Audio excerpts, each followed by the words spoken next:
Hey family, how you doing? Solomon Savor, faith-based workplace. I'm gonna talk to y'all today. I'm working, so I gotta do my videos when I can sometimes. So talk to y'all today a little bit about narcissistic abuse and how it affects you not only in adulthood, but it also affects you in childhood, but how those things can play a huge part in, your healing process. So let's first talk about narcissistic abuse, dealing with it as a child. See, as a child, you deal with narcissistic abuse, you don't even know what narcissistic abuse is. Heck, as adults, we don't know what narcissistic abuse is when you think about it that way. So my thing is, as a child, you got a child brain, you do things as a child. So you got parents and aunts and cousins and brothers and sisters and people that are around you that are narcissists. Let's just be honest about it. And yes, they got other children that are narcissists as well. Let's be honest about that. But the thing about it is they narcissists, whether they know it or not. The adults, they probably know who they are. A lot of people always ask, do narcissists know who they are or what they're about and things like that? But the thing is, the answer is, I believe they do. I believe they do. There's no way you do all this evil and you don't know you're doing evil stuff. So you got to think about it that way. That had to blow the horn. People in Houston, that's what they do. But hey, we recording. So, but people that do bad behaviors, people are trying to make excuses for these people and say that they don't know what they're doing and different things like that. Man, look here.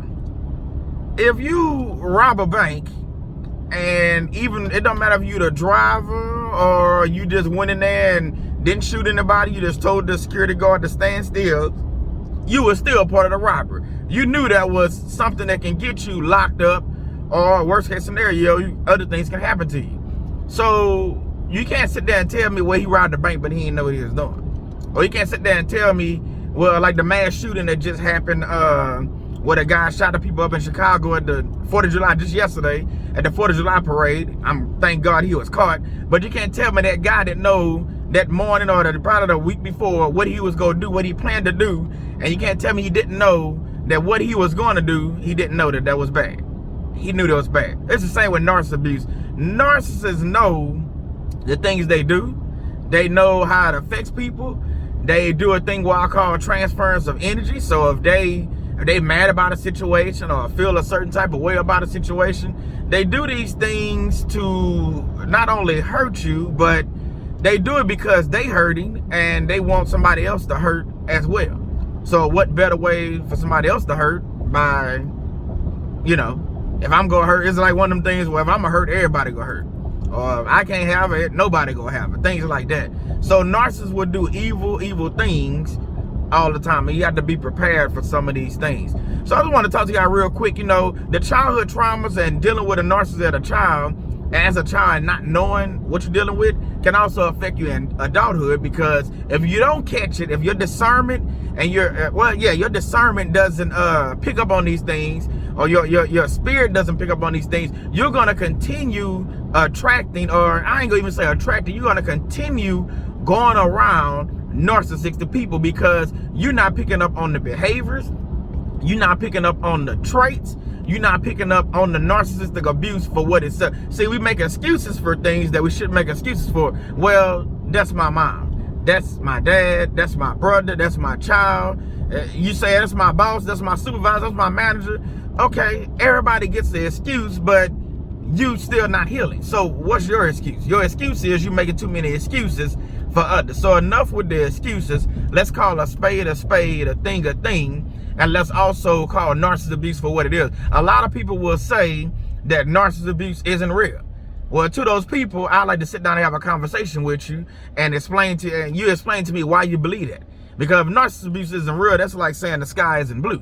We all know the sky is blue. I'm looking at it right now. I don't know, you can't see it in my phone, but the sky is blue right now with white clouds. So if somebody told me the sky was red with pink clouds, we would have to have a discussion. Or I think you're trying to gaslight me, which is another thing that narcissists love to do. I believe you're trying to gaslight me at that point. So know and believe and understand that narcissists do what narcissists do, which is evil. So dealing with it in adulthood, you gotta be able to stand up for yourself. As a child, you might have not stood up for yourself, and I get it, because you're a child. You don't know what's going on. You're not really understanding everything that's going on. I understand that. But as an adult, you should understand, or start to understand, your spirit or your discernment should start to pick up that some of these things that's going on in my life, no matter if it's in the workplace or in my family, something isn't right. So moving forward, what I want us to do, I want us to call things out. Now, am I saying go call a narcissist a narcissist? No, that's not what I'm saying. But what I am saying, you need to be able to call a thing a thing. So if you at that point when you're able to stand up and say something to the narcissist, you ain't got to call them a narcissist, but call them out on their stuff. When they gaslighting you, tell them they gaslighting you. When they telling you certain things that you know not to be true, tell them that you're lying to me. Don't let them get away with it, because they're going to continue to do it to you. Now, you might not be worried about other people, but you should be worried about yourself and your children. And I'm here to tell you that narcissist abuse in my area, in my expertise, or what I've dealt with and what I know, and the more I read, the more you know, and that's true, I'm not dealing with it. So if you're around me doing certain type of behaviors, I have no problem cutting you out of my life. No problem. Because the point I'm at in my life, I have to continue moving forward with things that I'm doing. I have to continue growing in my spiritual walk. My journey is going to be different from your journey, and vice versa. Your journey is going to be different from the next person.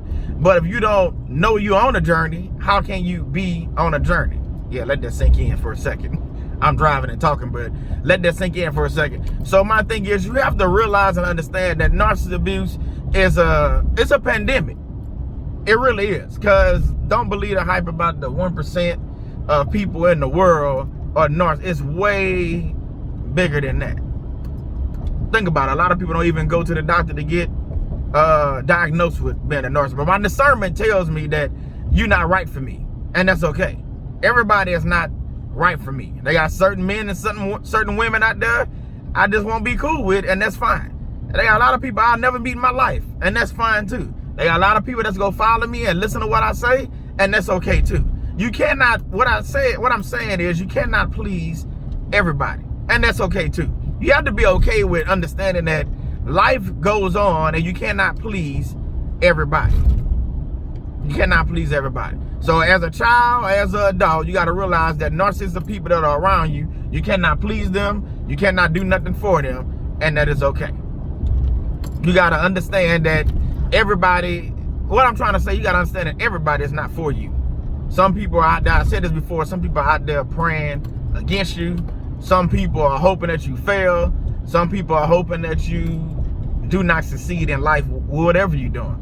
Your family, your marriage, your business. You know how they say little business. I told you that's backhanded compliments. So if you're dealing with narcissist abuse as an adult, you need to do some things to, change some things in your life and get these people out of your life. Cut them off. Go no contact. Great rock them. They gonna get the point at some point. If they don't, hey, just keep on moving. Block them. Block their phone numbers. Block their text messages. Block them on social media. You got to do things to benefit you. It's enough with, well, we're just going to keep, benefiting them and keep, letting them get away with stuff. Nah. Not on my watch. Nah, we're going to continue walking this thing out. We're going to continue celebrating the days that you no contact. That's the way you got to get to, family. You want to go no contact and really get this healing journey, you got to do things to help yourself out. So that's my video real quick. I'm driving, so I wanted God just put it on my heart. I'm just leaving, work, doing something in real estate, but I wanted to drop this message right quick. If you're dealing with narcissistic abuse as a child, I understand that. But as an adult, you got to put in boundaries and things in place to help you out. All right, family, y'all be blessed. We're going to see how this video come out. But subscribe to the channel, like, follow, comment, and I'll see you next time. Faith-based workplace, Solemn Savor. God bless.